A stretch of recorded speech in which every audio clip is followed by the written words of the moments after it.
Okay, guys, well, thank you so much for joining us. This is a very special presentation. We pre-recorded this session with a group of developers who will be sharing their thoughts about all the things that happened in-game this past year. So I guess we're going to start, and we're going to start with the back over there with Chad. Go Hello. for it. My name is Chad Kilgore. I am a senior technical designer. My name is Joel Tiga. I'm a narrative designer. My name is Nick Guida. I'm a senior gameplay designer. I'm Leo Flores, and I'm a game designer. I'm Jeff Gregg. I'm the lead designer here. I'm Charles Stewart, a technical designer. I'm Chad Steingraber, the senior game designer. All right. Well, that felt really like stilted. Come on, guys, let's loosen up. The end of the year, 2017. Bye-bye.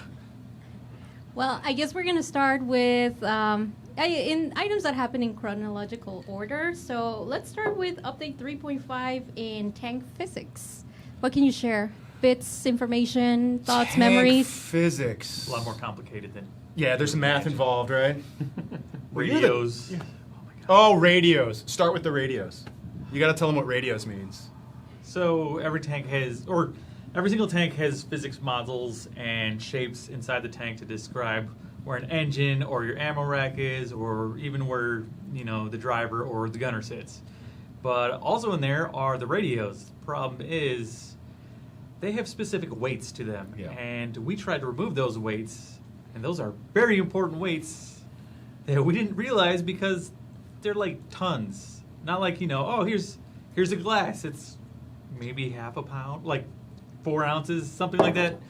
Well, a radio about that size would be, I don't know, 5 tons. So, Yeah. size of a small car inside of a bread box, and kind of threw off the weights of all our tanks. Yeah, and back when it was just down pre-physics, right?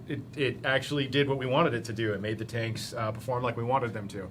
But now that physics is roll, pitch, yaw, restitution, friction, that matters in terms of the balance of where all of those placements are. So when we first ran everything through the physics simulator, we're like, what is going on? This is really wrong.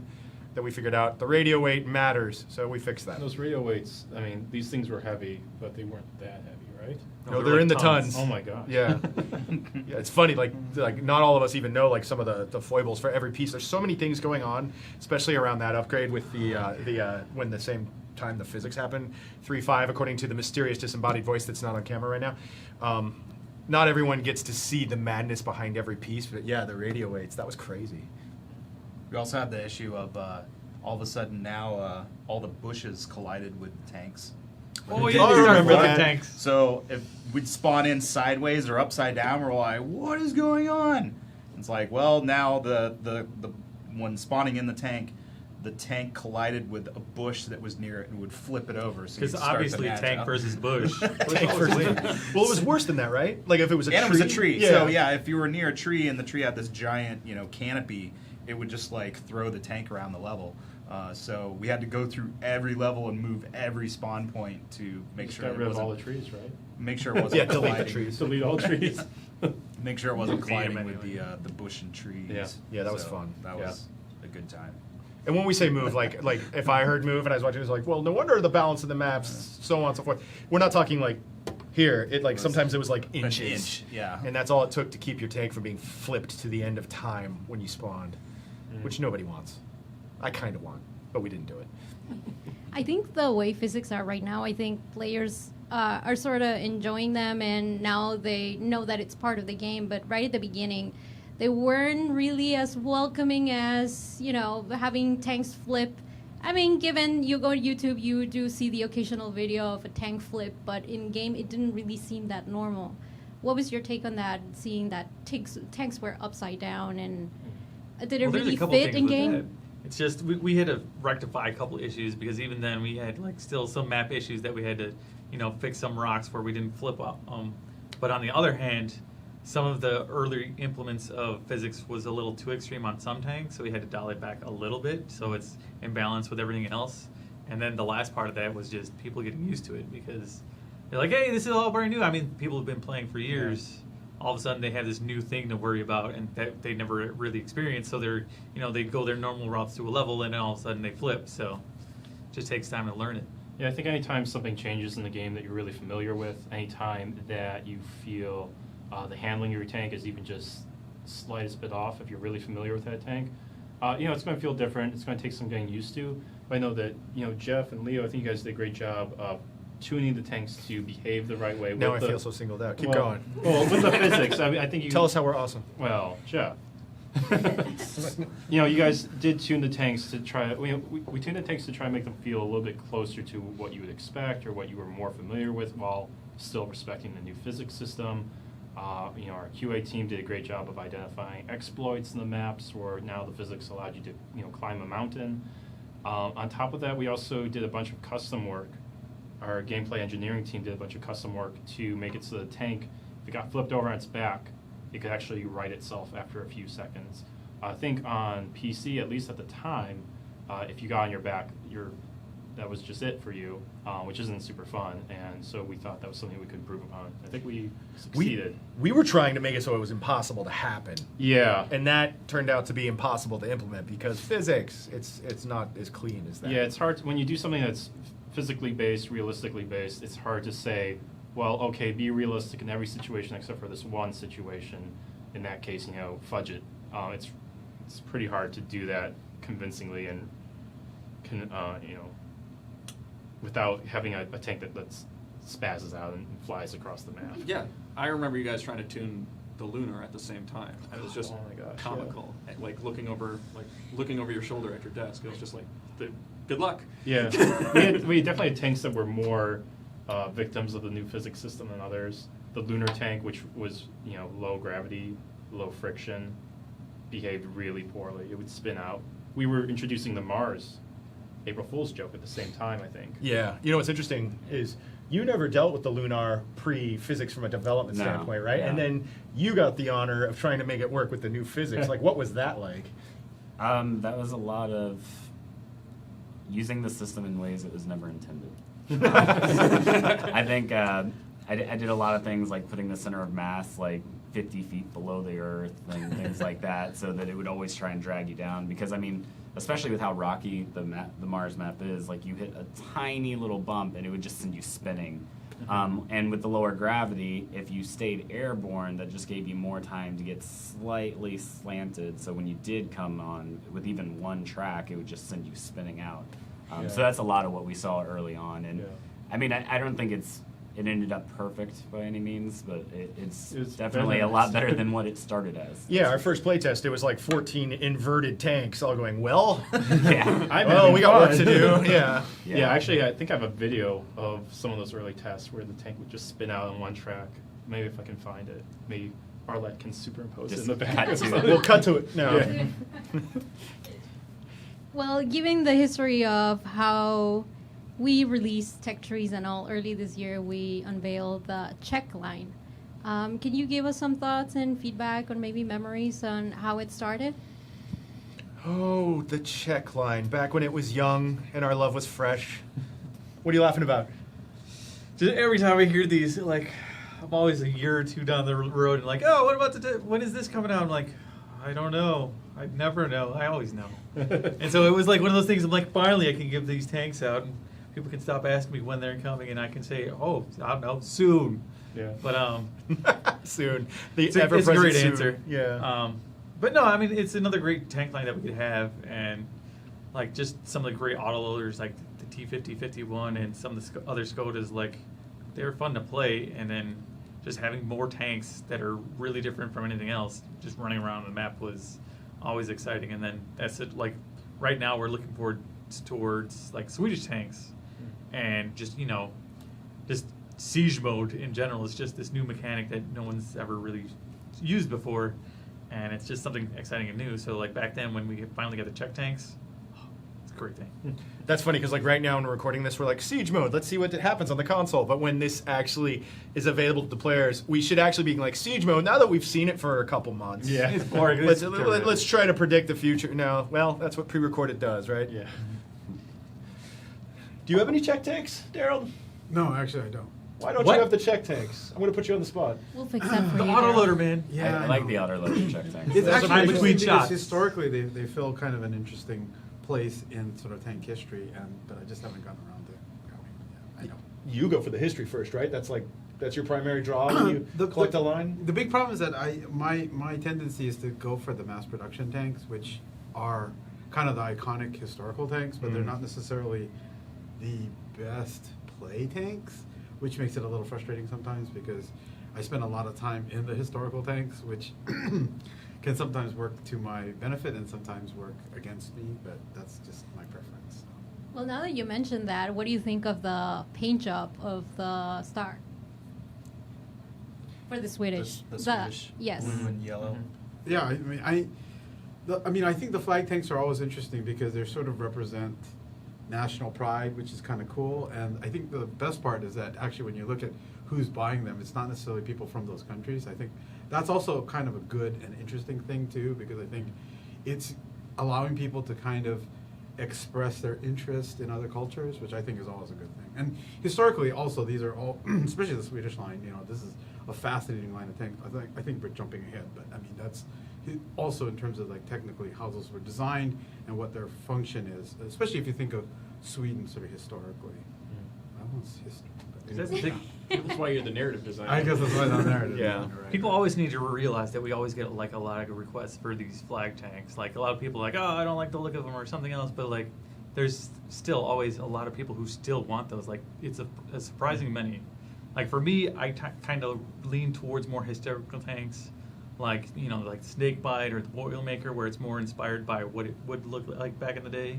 But still, there's a lot of different paint jobs, like the Valkyrie Chronicles tanks.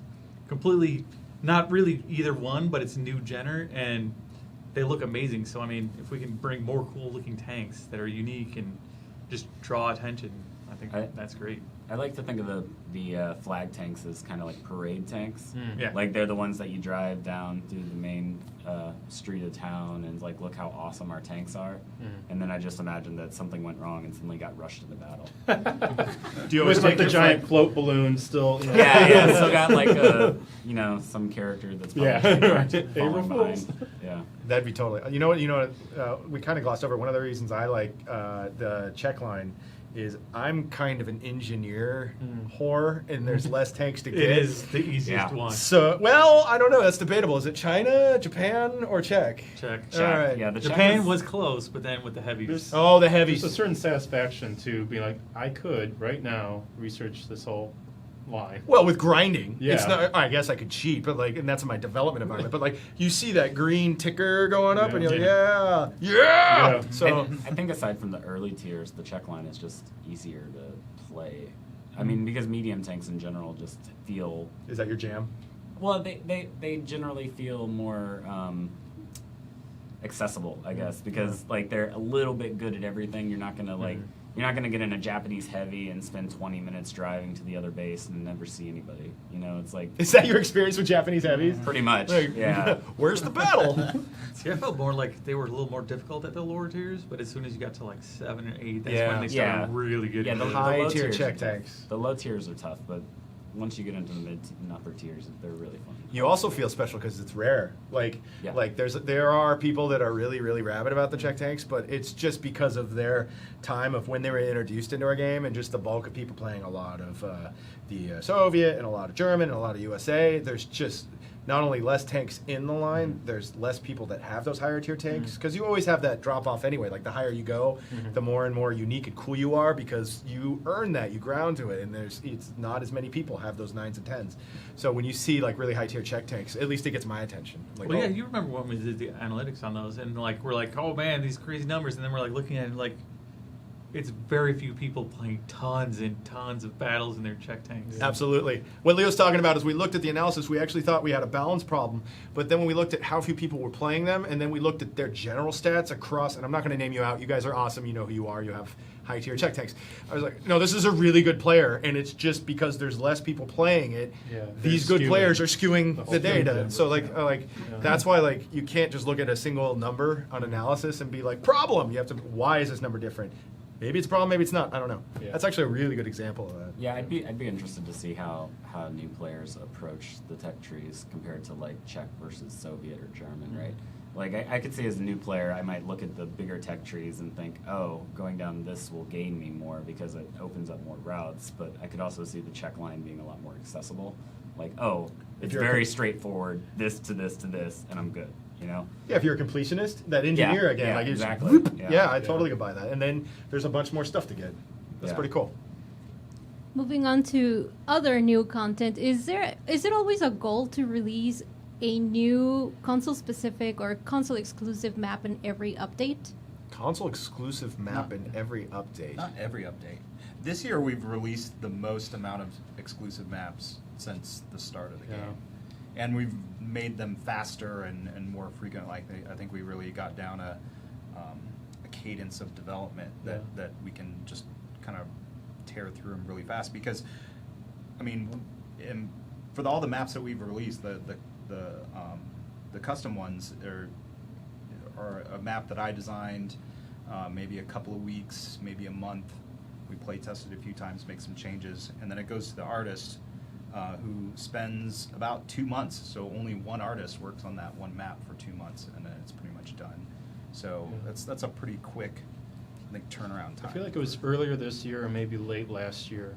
There was a period where we were producing a lot of custom maps, Mhm. and then they all went off to art, and they're coming out now-ish, but there's still a really exciting backlog of new and custom maps that we haven't announced, but they're coming, I think, probably soon. And Yeah, we've they're got really a cool. bunch of maps that are either in progress or close to done that that we haven't even shown to the public Yeah. yet, which are pretty cool. There's one in particular I'm really excited about. You know what Been I'm proud excited of? about for a while. Yeah. You know what I'm proud of with our maps? Yeah. Are the ones we chuck. And I'll tell you why. Yeah. Like the very first custom map we tried before Pacific Island was the winner, Mhm. Chicken Oh, Dinner. yeah. I enjoy the fact that we can take something, work on it, look at it, and say, you know what, Mhm. we got to put a bullet in this thing's head. It's never going to work. Let's try something different. Yeah. And that isn't like I like taking time to do something that no one will ever play. That isn't a wargaming employee in this office. I just I thought I'd bring that up because it's part of the game development. Sometimes you make something and you're like, nope, sorry. Yeah, I know there was a CEO recently that said that he was proud, or that he doesn't think his company was canceling enough projects because that means his company wasn't being innovative enough. Huh. Like if you're not trying new enough things, then you obviously never have any failures, so you're just stagnant. And I will say that that's actually thanks to everyone's support out there because of the fact that you guys help support our development, that we can make tough choices, which is sometimes, not an easy thing to do. I've worked at places where, you don't have that luxury, and if you've worked on something, you're going to have to try to make it fit into a shoebox, and we have that opportunity here, which is really great. Absolutely. For players that like to voice their opinion in the forums, what do you have to say to them when they say that a weather variant map, it's not a new map? So the whole point of the variants is to take a map that you're familiar with and give you a new experience that that makes the map play different, that makes you play different. That's our game kind of lives in this realm of having tactics and strategies, and that's important because you need to play the map over and over again in order to learn those tactics and strategies. And a variant will give you that same familiarity that you have with that map, but kind of in a new way that makes you play it a little bit differently. Yeah, and if we had nothing but new maps like every week, one after another, it would become kind of overwhelming actually. Part of the fun of World of Tanks is that you get to experience a map, you get to learn a map, you get to become familiar with it and become good at it. And I feel like while it's true that these aren't brand new maps, they are brand new experiences in a way. And even just an environmental shift or a seasonal shift, or it's raining now, that presents a different experience that can feel very, very fresh and very fun, I think. It's interesting though, like to a person out there who says this isn't a brand new map, I actually think they're correct. But I do think it's a new experience, kind of like you said. And another thing I think is really interesting is if I were a player and I heard there's so much a thing as too many new things, like new maps would be overwhelming, my first gut reaction would be like, BS. Give me the new, you're being lazy. But it's actually true because also that kind of cadence, you wouldn't be making quality. So, like, in summation, if someone asks me, grabbed me on the street or on this video and said, like, I don't think weather variants are brand new maps, I'd say, you know what, you're right. but they do change how you play. We actually see the heat maps and the statistics, and it allows us to take something we know is working, twist it slightly so it looks aesthetically awesome, and actually provide everybody with new tactics and a way to take the familiar and do unfamiliar things with it and be successful at doing that kind of stuff. Yeah. So that's why weather variants are really exciting to me. Yeah. Part of what's fun about World of Tanks is mastery. Mastering your tank, mastering a new strategy or a new skill set, mastering a map. Good. Nick well Weeda, said. back in the box. Ranked battles. We've had a lot of ranked battles this year compared to last year. So for players, it's another event they can do and participate. But what do ranked battles represent for the design team? Yes. So the goal of ranked battles is to to build a system where players can demonstrably say that I am better than this other person. Hopefully, you can compare yourself against your clan, your friends, and really just kind of rub it in their face. And Charles has been working a lot with ranked battles as well. Yeah, and I think there's been a lot of talks on ways to make it better, to make it more reflect individual contributions, make sure that we're actually ranking you the way that's appropriate to your skill level. And you know, we're looking at all that kind of stuff, and we're trying. And a lot of these seasons, even if we're not changing things like, I know the scoring system has been pretty contentious, but even if we're not changing those things specifically, a lot of things we are changing is helping inform us into the sort of next big thing, if you will.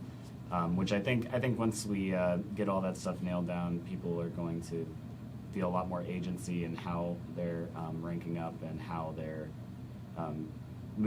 progressing and comparing to other players, which I'm really hoping that we can find the best of all the worlds. Because one of the things that was important to me was that it feels different than the normal game. I know a lot of people play the normal game and they work really hard to get their ratings on, you know, certain third-party websites as high as possible. And you know, even we have things like marks of excellence that sort of prove how great you are. And I think I wanted this to feel more than just about, you know, doing whatever I wanted in a map and trying to get kill counts high. I think it needed to be more about, you know, doing whatever you could to get a victory. And so that informed a lot of the early decision making that we went towards. And whether that was right or wrong, I think we're re-examining that now and trying to see what a better approach would be and a better end goal might be.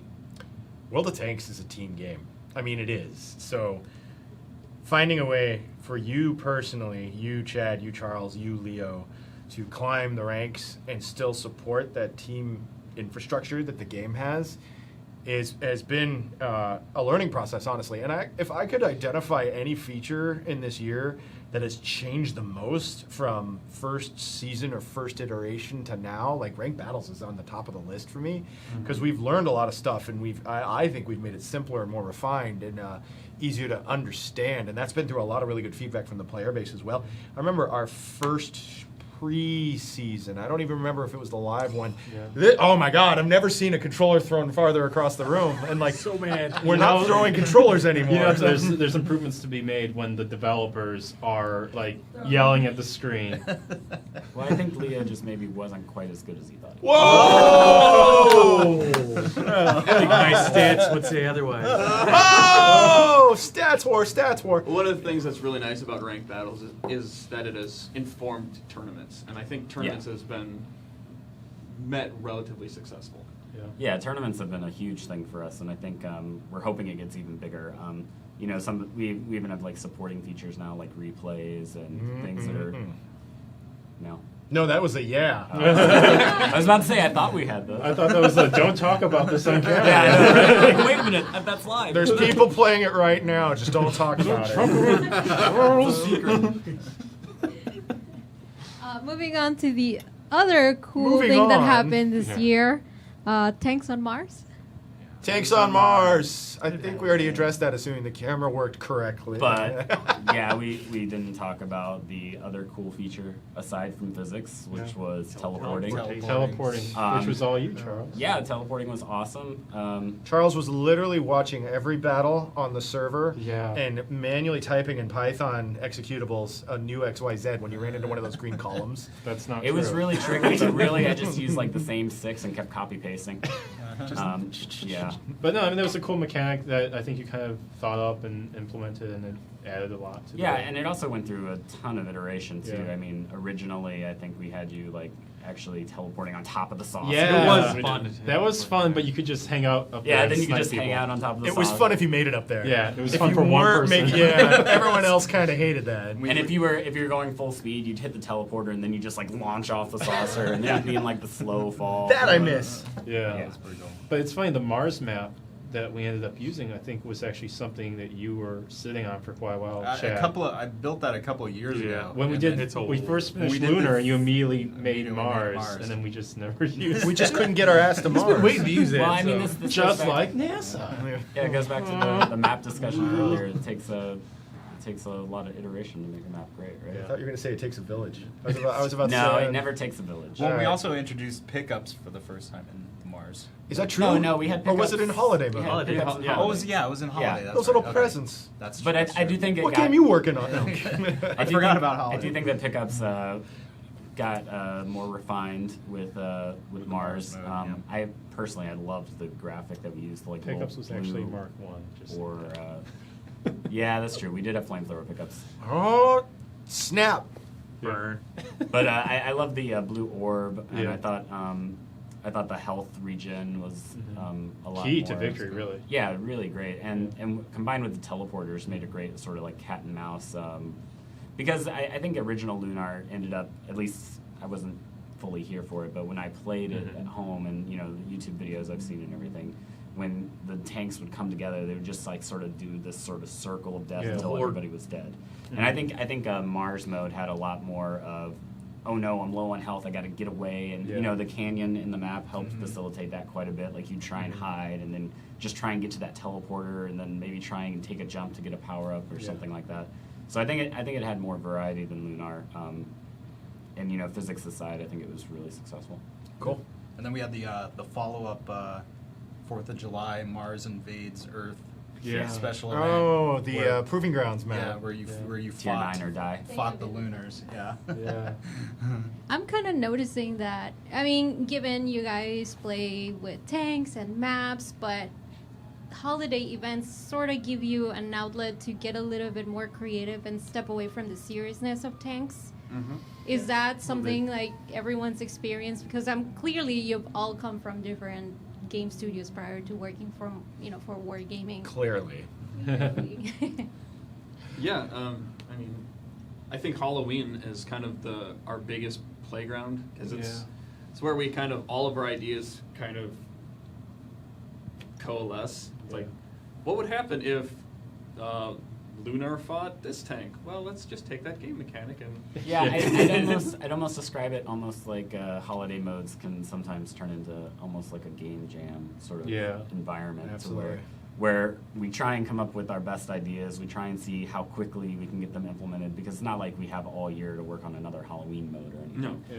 Well, Sure. plus the best part is we get to throw out some of the rules. Like it doesn't. Yeah. Yeah. just, Absolutely. follow the same gameplay as everything else. So. I love what you guys came up with for was it Hole and Hound this year? Because you guys Yeah. like iterated on all sorts of things. We were trying to think of something that would be really unique, bring something fresh to the table, and we tried all sorts of ideas. We had, at one point, Charles had shells that could just shoot through walls. That was super They satisfying. were by like the way. ghost shells. It's really fun for the person shooting. So bad. Yeah, so fun for the Being person. shot from nowhere is not Not exactly so Yeah. good for the receiver. I think they had like an buildings. infinite range, so you could like snipe someone. Oh yeah, it was a lot of fun. Well, this is kind of fun because like we're talking about it now, Yeah. and nobody's played it, and they're watching us now, and they've all played it. Oh, so yeah. like the tentacles Mind and blown. the ghost train Mind blown. and the Yeah. teleport again Yeah, for that's one true. specific tank this I time. really feel like our team tries to be really respectful of the World of Tanks and create fun fun gameplay within the restrictions and the realism of World of Tanks. every once in a while at the holidays, it's fun to stretch some of those creative muscles and maybe throw some of those rules out the window, put goofy tentacles and piles of booze. I think they're badass. Turn the tank And into a funny boat. sound effects and have tanks that will, don't have any markers above them and look like they're dead tanks, all that sort of stuff. Yeah, the zombie tank is still pretty awesome. Yeah, it's my favorite. And I'm saying that the open environment of this Halloween map sure proved in analytics that it worked much better in terms of balance of all the tank classes. We'll see if that's true. Once you see But You just had to overdub, say- like what yeah, we can actually- overdub it. Like, It turned Wow, out it was a $4.99. miserable family. oh, I hope not. Yeah. All right, on to the next question, and this is going to be a little bit of a serious one. We're going to talk about patch kits and how they never made it in game. Well, it was based on players' feedback, but what was the intention on bringing patch kits to console? Oh, sweet, merciful. All right, let's have this conversation. My blood pressure will rise a little bit in this conversation. Just full cards on the table. Nick, get us started. You started talking. A couple years ago, we drafted up a bunch of new, elements that we wanted to bring to the gameplay. New skills and perks, new consumables, new equipment, just brainstorming stuff. And then from there, we kind of pared it down to, the 4 or 5 new things we actually wanted to pursue. Patch kits were one of those things. And if you're not familiar, these were healing items. They wouldn't just heal your crew or your equipment. They would actually restore Hit points. to your Yep. tank. Obviously, that could affect balance if not done well. That could affect gameplay. It could change the game in either positive or negative ways. It to be kind of respectful and cautious. So what we did was we came up with these patch kits that would restore hit points as an effect over time. And I would say it was pretty conservative. It would give you, it was like 10 It or was 20, super conservative in my 10 or mind, yeah. 15 or 20% of your health would come back over the course of like half a minute or a minute. So you couldn't just, pop one of these things down and all of a sudden half of your health comes back. You actually had to, hide behind a rock, get cover, let it regenerate over time, and then maybe you can come back into battle with a little bit of an edge. Yeah, they're not like War Story pickups, which are just like instantaneous. Yeah, it wasn't like that at all. I was pretty happy with what we had, but I think we did the right thing. We sent it to the players to play test because we all have kind of skewed opinions at working on the dev team that may not align quite the same as a player's opinion would be. So we put it in front of the players, I think, in common test, in super test.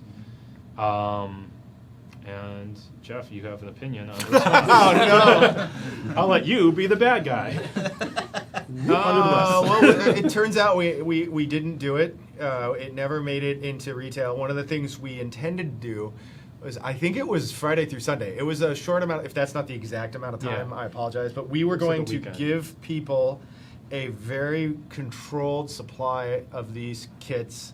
And it was use them or lose them. If you didn't have them that next Monday, we were going to just nuke them all from everyone's inventory. And we had tested the whole systems. It was impossible to manually get them in any way other through our insertion of them into your account, and then our extraction was finite and absolute.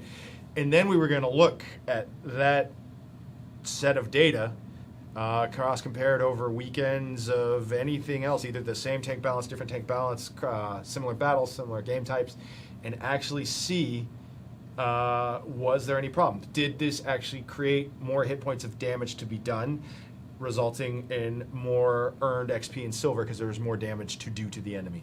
Did this take a situation where a player would normally lose and allow them to win, and was that a problem? Did this get used a lot or barely at all? Was it often used in higher tiers or lower tiers? And because of that decision, honestly, we don't know. We Yeah. can guess, we can suppose, we could even be close to right, but we really don't know. Yeah, I think the upsetting thing wasn't just wasn't that we said no.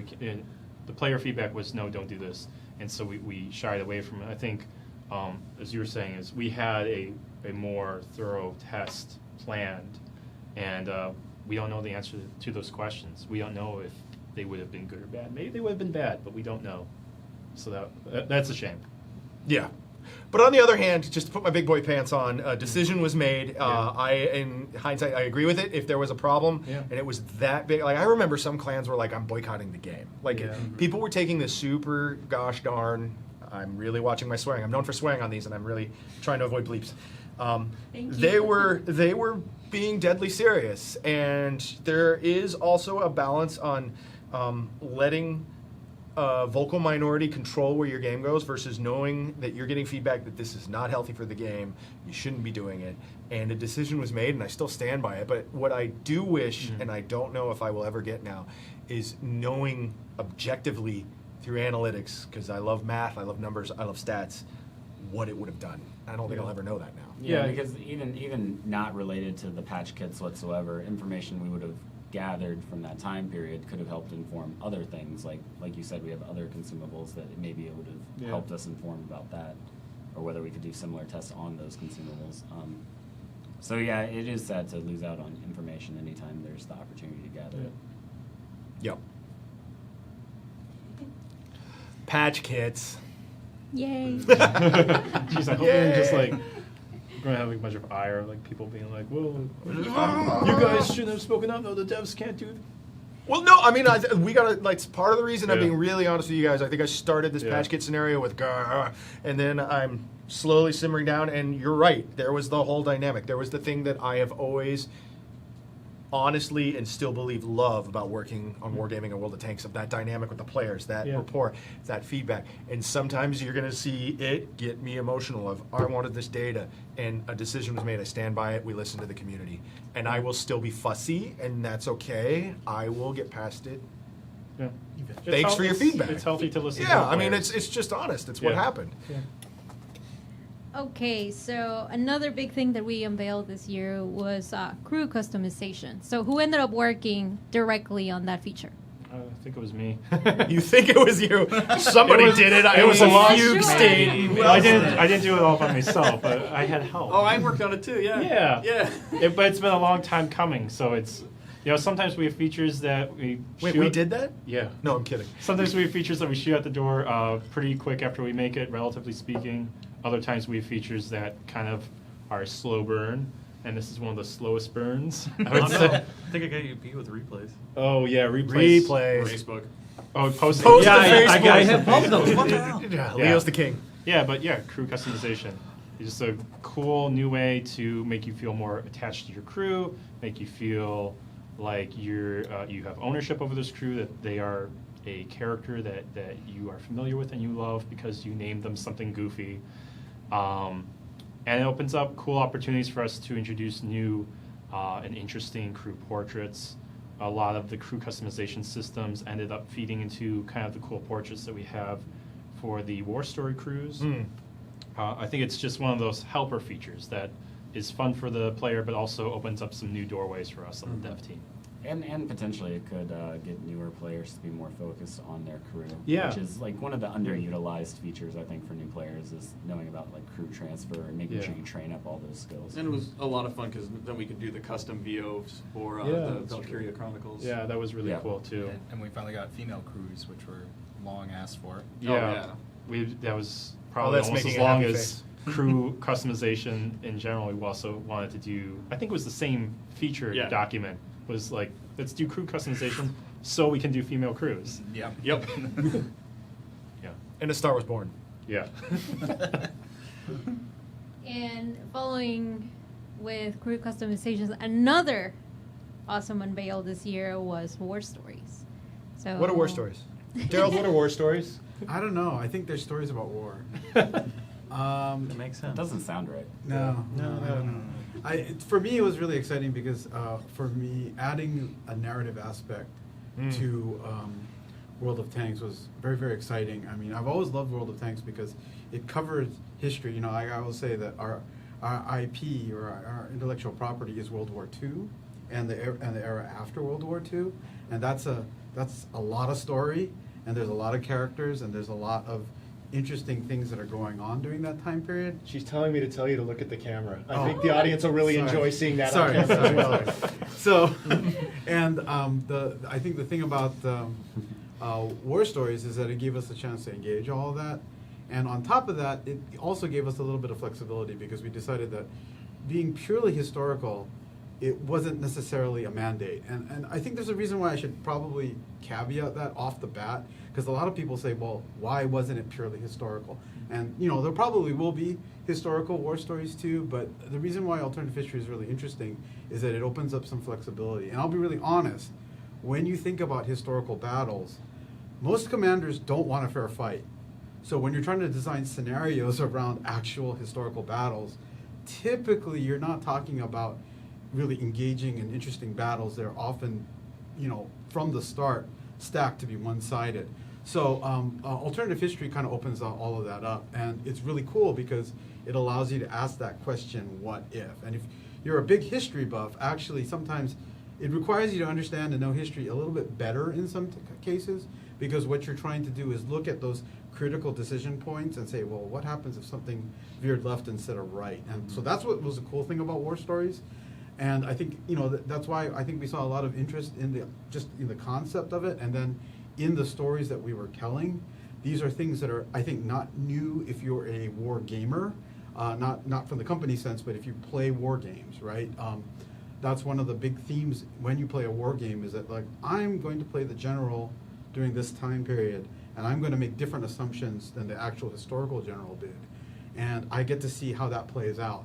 And with war stories, not only do you have that where it sets the tone, where it sets the universe, so now we're talking about Operation Sea Lion, or we're talking about, you know, the Battle of Romania or something like that, but we're also giving characters, you know, which is a chance for us to relate to these real characters, and that those characters themselves have a story to tell, and that's really cool. And it allows us to insert, you know, narrative, dialogue, you know, single player experience all into the game, which is stuff that I'm really excited about. And that's why I was really happy that we did war stories. And what I think was really cool was within the company there was a lot of excitement about introducing war stories, about this feature. One of the things I was really happy about was as we were progressing it, you know, some of the really high up executives saw what we were doing and were so enthused by what we were achieving here that, you know, they really opened themselves up to unlocking additional resources for us to develop this further. A lot of the cool narrative elements you see. Money. Yeah. They gave They more gave us money more to the money. project. I was trying to be coy, but you know, reality. there was there's some really cool stuff that made it into the final product. You know, some of those cinematic cinematic moments that happened before each level. Some of the voiceover chapter. Thank you. Some of the voiceovers and stuff like that, which really I think play up the narrative, play up the excitement. I'm just really happy with what we achieved. I mean, this is another feature that's been years in development, really, to get to where we were with War Stories, because even before it was War Stories, we had to develop the tech underlying in terms of the AI and all that stuff in order to get to a point where we could do War Stories. And it was, I think, a year before we figured out what we were going to do. We were getting such big numbers on the PvE stuff, on the Proving Grounds, we were like, okay, there's obviously a demand for people getting in and playing it as a single-player experience. Like, what can we do to capture that audience and bring them into a bigger, you know, experience? And that's kind of where, you know, War Stories came from.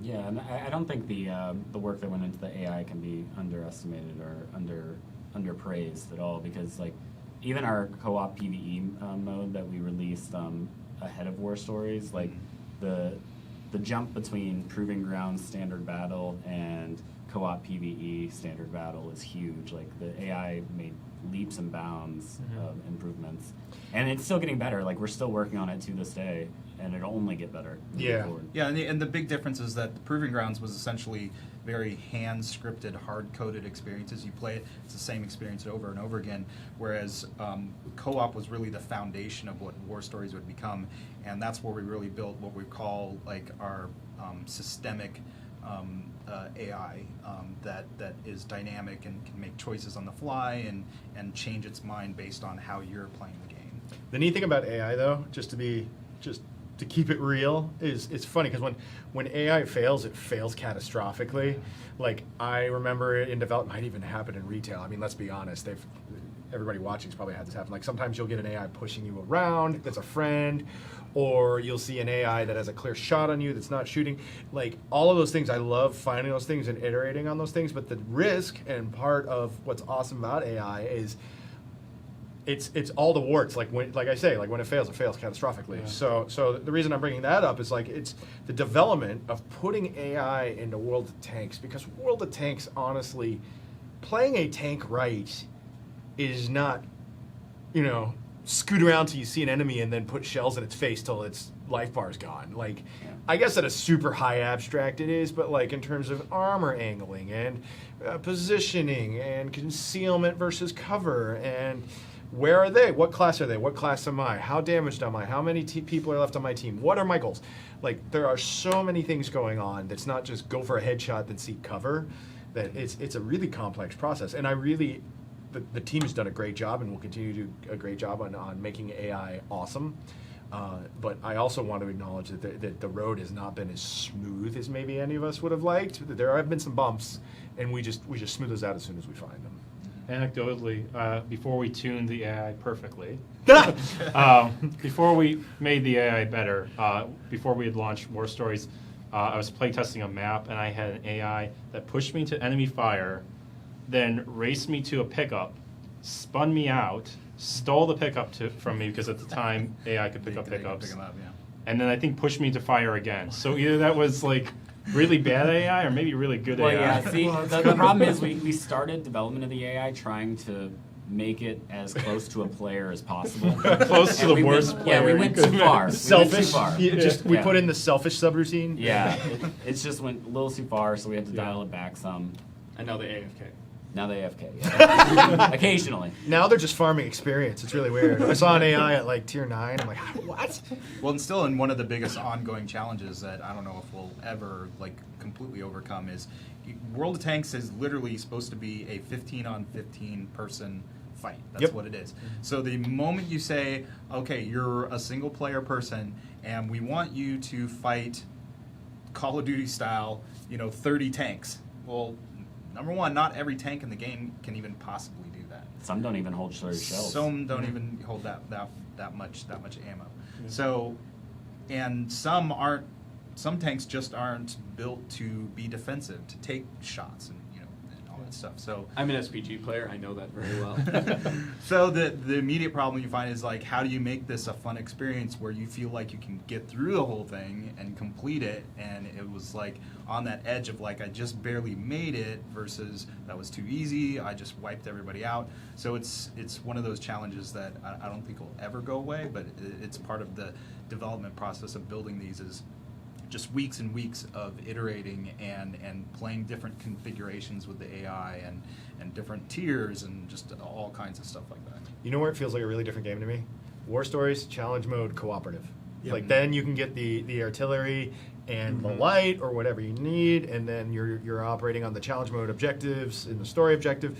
That's, I think, you've gotten the whole narrative experience with your story tank and your crew, and now what happens if I play this as an artillery? What if I'm Mr. Kilgore? What if I play, oh Lord, what if I play Sea Lion as an artillery or as a light the whole time? A really low tier light. What if I'm a T1 Cunningham defending England? You get to ask the what if question. Yeah. Well, and that's why we chose essentially the starting tank that plays through Yep. each of those chapters, because we wanted a definitive experience that we knew everybody would have before you can go back and replay them with any tank.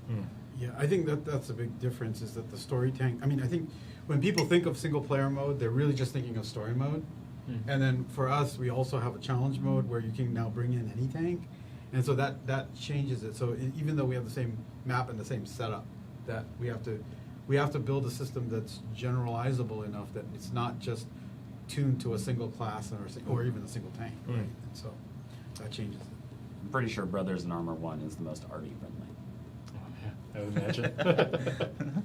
Final question. I'm just going to give you a recap so you can give me your thoughts about this past year. So as of now, we've unveiled 2 new tech tree lines. We also have ranked battles, 4 seasons to be total. We've supported charities, Project Valor, War Child, Canines for Warriors. Right now, we're doing Extra Live.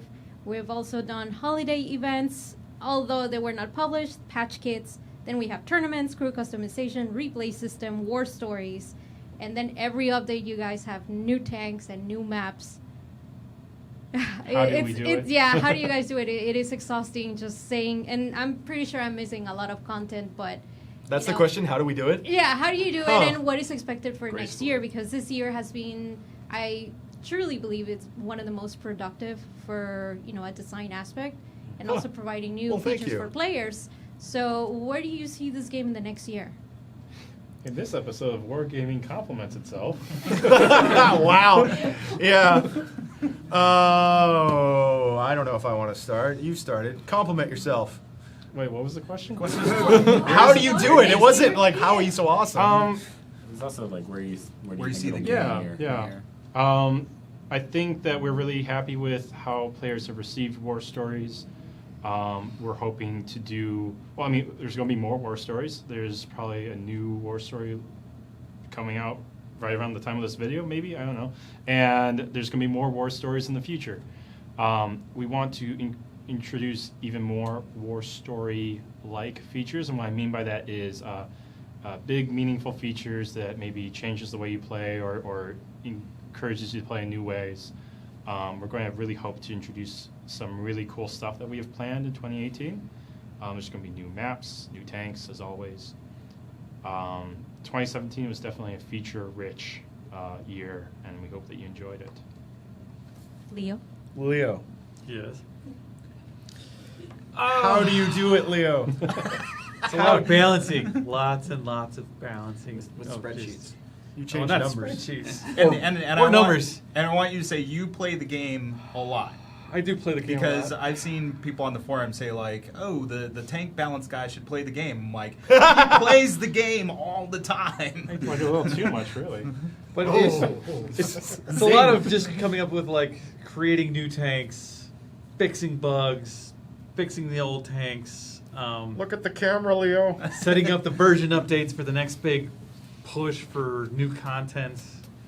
Because that's basically what's been going on recently. Is just we just finally finished up the new update, so you got your new tanks, which is the Swedish line, as well as getting tanks ready for everything up to December.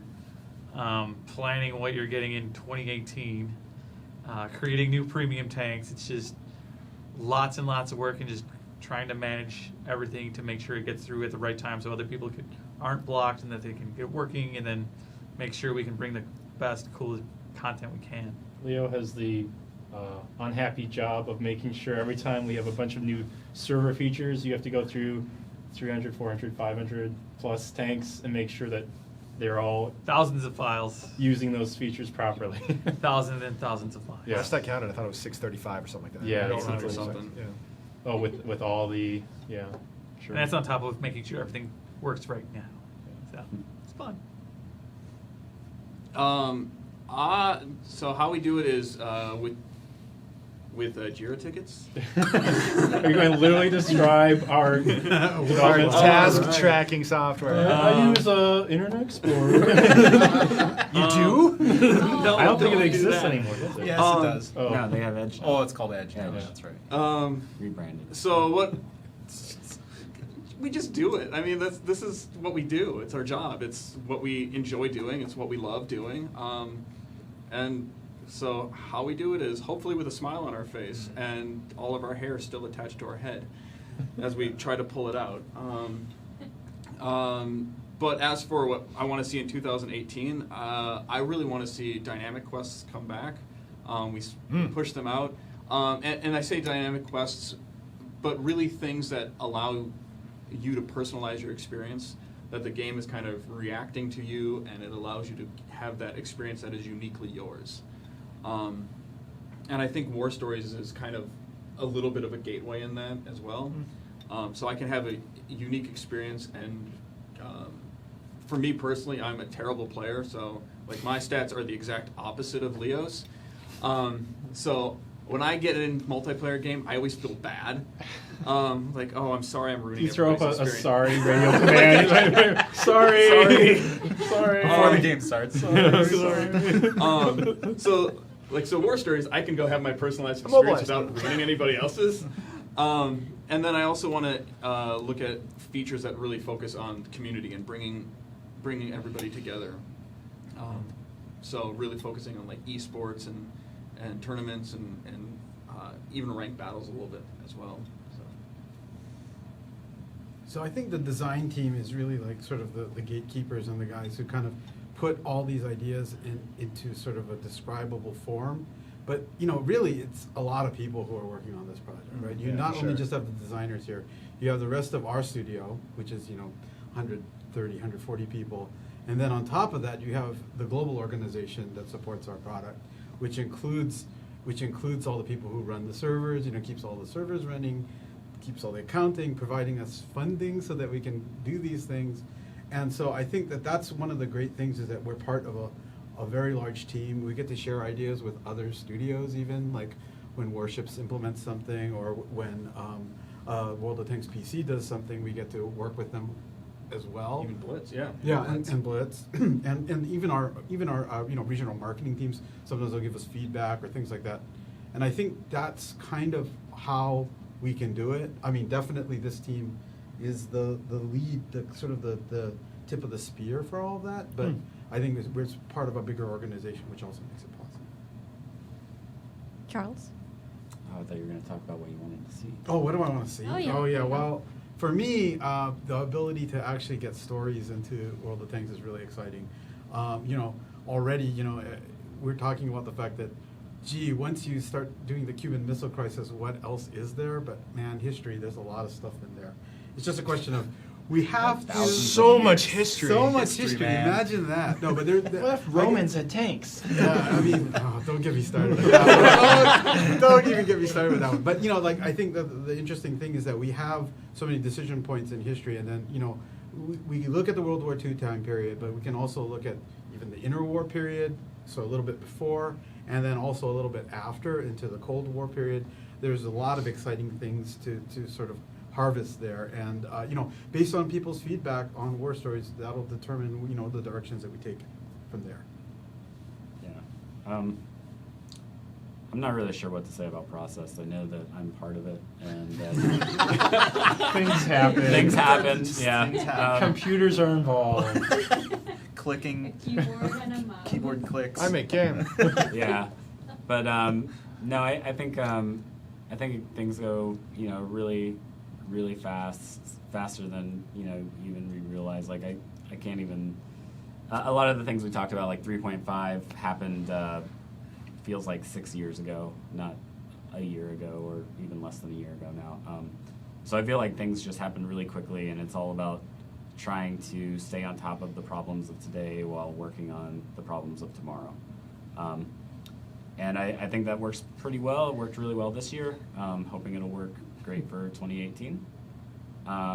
And yeah, so for 2018, I'm definitely hoping to iterate more on the ranked battle system. I think that definitely needs a lot of attention and production love.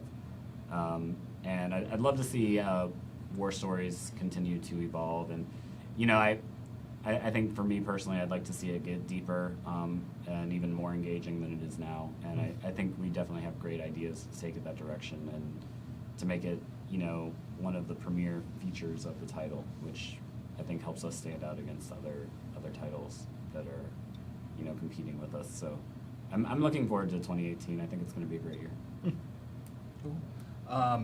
So, from a content perspective, just to give some perspective, in other game studios, I guess in any game studio, when you're building a game for the first time, the reason it's so slow is because you don't have the mechanics of your character or your vehicle or anything like that.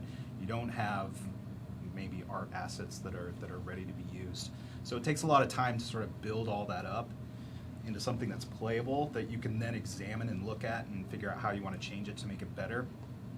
Building content for a game that already exists, that already has all the mechanics in place, that you have full access to this huge library of assets, that gives you incredible power and speed to sort of put something together real fast, play it, make changes real fast, and then say, okay, this is based on our previous knowledge of what we've already built, this is going to work. This is going to be cool. Until siege tanks come out. Yeah, until siege tanks come out. So, that gives us the ability to make maps and tanks as fast as we do, is because we're at a point where it's a very, very well-oiled machine in terms of everybody knows what they're doing, the tech underlying is mature, and the gameplay is a known quantity. It's not like we're trying to figure out how to make it fun. We already know it's fun. So it's just about what can we do to add to it and make it a bigger experience. In terms of 2018, in my mind, honestly, War Stories is the beginning. It's the start. It's our introduction of here's a single player experience in World of Tanks to change the experience from what you already know. I would love to see this become a much bigger part of the game, a much bigger feature where the single player experience is almost like RPG in nature, right? Where you got this character and you're developing it and you're going across different time periods and all that stuff. So you're sort of progressing in a larger sense rather than in a single map. So that's where I'd like to see it. Cool. Well, honestly, 2017, God, whirlwind. I'll agree with everybody here. There's two main reasons why 2017 was even possible, to answer the original question. First and foremost is the players. Like the only reason any of us have jobs or that I'm talking to a camera right now is because there's people playing the content that love the game, that are very vocal, that honestly give us money. That's part of it. Or never give us money. Play it. It's free to play. But that's the main reason it happened, right? If the audience disappeared or didn't exist, there wouldn't be anything possible. Very, very closely tied to what Chad said, because since we are a free-to-play game to service, we're not making a disc product. It's kind of an ecosystem that's being maintained and added upon and grown and matured and made better versus this thing happening in a development isolation that is slowly going to be crafted and then just shot out into the mass audience on a disc or something like that. We're curators.